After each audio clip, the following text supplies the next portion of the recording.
It is quite important, I think, to make this point. It is an important speech. Yeah, because if you read the speech, you will see very clearly that the basis for what I'm saying is not that I now believe that we should apply, rather than a test of national interest, a moral test.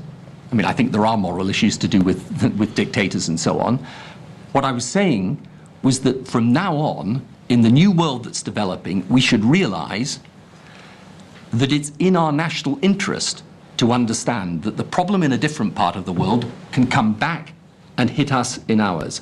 And the reason why I was so strongly in favor of action in Kosovo, action incidentally to rescue an essentially Muslim population from persecution by a country that was a Christian country, the reason was not simply that I felt affronted, as I think people shouldn't and did do, about the prospect of ethnic cleansing, but also because I was convinced that the consequences of allowing such an action to go unchecked would never stay at the borders of the Balkans. So that's the basis of it. And when we then come to the Texas speech, it is not that I suddenly say now it's regime change rather than WMD. On the contrary, you quoted a passage. I then go on to say this. We cannot, of course, intervene in all cases, but where countries are engaged in the terror or WMD business, we should not shrink from confronting them. Some can be offered a way out, a route to respectability. I hope in time that Syria, Iran, and even North Korea can accept the need to change their relationships with the outside world. A new relationship is on offer. But they must know that sponsoring terrorism or WMD is unacceptable. And then I go on to deal with Iraq. As for Iraq, I know some fear precipitate action. They needn't. We will proceed as we did after September the 11th in a calm, measured, sensible but firm way. And then I go on, but leaving Iraq to develop WMD in flagrant breach of no less than 9 separate United Nations resolutions, refusing still to allow weapons inspectors back to do their work properly, is not an option. Right. Now, I then go on to describe the brutality of Saddam, but then I come back to the issue of WMD. So, for me, the issue was very, very simple. It was about the need to make absolutely clear that from now on, you did not defy the international community on WMD. I'd like, if I might, also to make one other point, because I've read, obviously, a lot of the evidence that's been given to you. I think there is a danger that we end up with a very sort of binary distinction between regime change here and WMD here. The truth of the matter is that a regime that is brutal and oppressive, that, for example, has used WMD against its own people, as Saddam did, and had killed tens of thousands of people by the use of chemical weapons. Such a regime is a bigger threat, if it has WMD, than one that is otherwise benign. So if you were to look at Iran today, the reason why I take and still take a very hard line on Iran and nuclear weapons is not just because of nuclear proliferation, it's because the nature of the Iranian regime makes me even more worried about the prospect of them with a nuclear device. So you were making this dual argument at the time with regard to Iraq, both about the nature of regime and about WMD, and as you quite rightly say, when you got onto Iraq in that speech, as on other occasions, you made that dual argument. But of course, in a recent television interview with Fern Britton, you were asked, if you'd known then that there were no WMDs, would you still have gone on? And you replied, I would still have thought it right to remove him. So even without the WMDs, you were saying in December, very recently, that you would still have thought it right to remove him. And what I'm trying to grope for is precisely that point.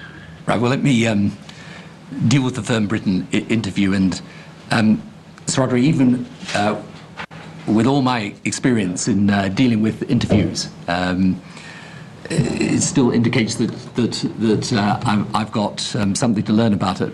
This was an interview, let me just explain, that was given some weeks before your inquiry began.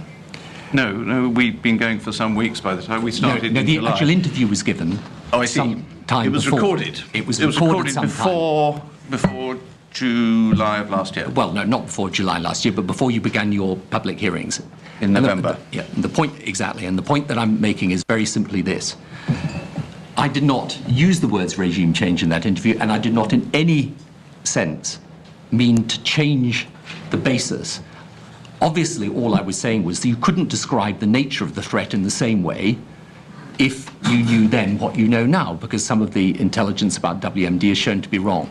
It was in no sense a change of the position, and I just simply say to you, the position was that it was the breach of the United Nations resolutions on WMD.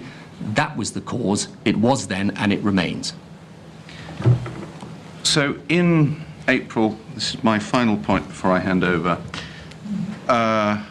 of 2002, you were not taking the view that the need to change the regime in Iraq should be the main driver of your strategy, because the situation on WMD essentially hadn't changed very much over the previous 3 or more years. No, sorry, the position on WMD had changed dramatically as a result of September the 11th. The facts on WMD had not changed. The perception of the risk had changed, but not the risk itself. Yes, look, one of the things that you always have to do in this situation, you're absolutely right to draw attention to it, is you have to, when you're charged with the responsibility of trying to protect your country, and that's should be the job of the Prime Minister, you have to take an assessment of risk. Right. Now, my assessment of risk prior to September the 11th was that Saddam was a menace, that he was a threat, he was a monster, but we would have to try and make best. If you'd asked me prior to September the 11th, did I have any real belief in his good faith? No, I didn't. Did I really think that a new sanctions framework was going to do the trick? No, I didn't. On the other hand, precisely because the consequences of military action are so great, for me, the calculus of risk was, well, look, we're just going to have to do the best we can. After September the 11th, that changed. And that change, incidentally, I still believe is important for us today.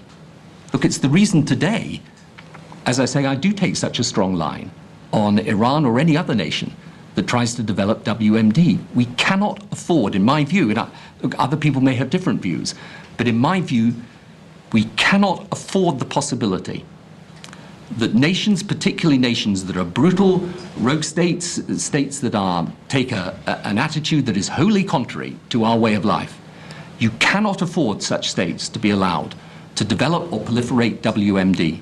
My colleagues are going to come back in more detail to this later on, because it is crucially important, and I apologise for, as it were, interrupting the flow at this stage, but I think it is time that I pass the baton to Baroness Preshaw so she can carry the story forward a bit before we get back in more detail to the theme of WMD, if you're content with that. Absolutely. Wanted to say something. Just before Baroness Preshaw comes on, the government last night declassified 2 documents. We weren't proposing to put them up on the website because in themselves they only tell a very small part of the story, but since our witness has referred to one of them, we shall now put both up on the website. They are declassified. Thank you. Baroness Preshaw. Thank you. Mr. Blair, I now want to pick up the more detailed developments in policy, particularly at the beginning of 2002, because it was, I think, 8 years ago to date when President Bush told the Congress in his annual State of the Union address about the axis of evil. And I think your 2 advisors, Mr. Jonathan Powell and Sir David Manning, said that they sensed there was a shift in emphasis, particularly when regime change had actually become an active policy for the USA. Because although it had been on, there had been Iraq Liberation Act, and it was a policy, but it wasn't an active policy. It had actually became an active policy at that stage. When you sensed this shift in policy, what was your response? If you can briefly tell me, and then I want to go on to the preparation for the Crawford meeting.